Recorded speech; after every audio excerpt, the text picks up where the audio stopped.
Romans chapter 8, verse 24, the Apostle Paul tells us about hope. And he says that hope that is seen is not hope, because hope is unseen. In other words, we don't see it with our natural eyes or our natural man. We have the ability to persevere in our hope. In other words, we're continually believing God, that what God can do is possible, and we don't accept the impossible.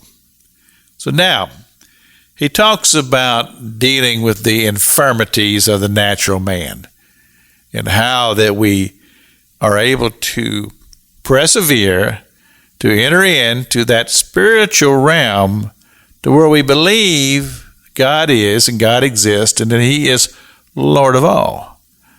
Well, there's something that we have to be willing to give in order to obtain this blessed hope by faith that God is there to hear our prayers and our petitions, and that we can have the faith to believe. And that thing that we have to be willing to give is time. We've got to give God the time. You say, well, Pastor King, what do you mean? I say this, is that we are occupied often with so many things that control our mind and our spirit.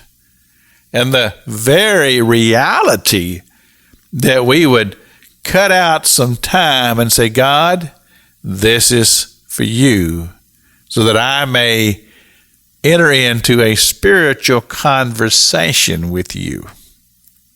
He sees so many times we're just distracted.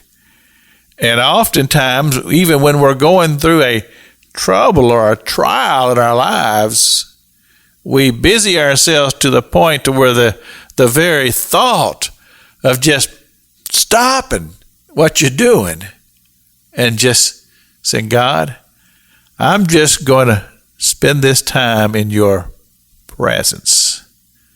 God, would you speak to me? And I've had times in my life to where I was just struggling. And when I stopped in my struggle, in my times of allowing the process of non-productive thinking to go through my mind, we call that brooding, where we don't come to any resolutions. We just process the same thing over and over and over again. And what it does, it brings us to a place where we begin to worry, we begin to be frustrated, we find our blood pressure going up, and all of those things that works and wars against us.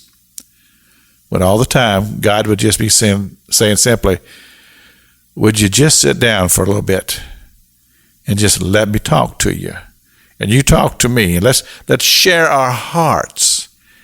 And as we continue in this teaching tomorrow, the Apostle Paul gives us a wonderful insight into what that process looks like, because it truly is fascinating. You don't want to miss tomorrow's teaching. This is Pastor Jack King with the Gospel on the radio broadcast.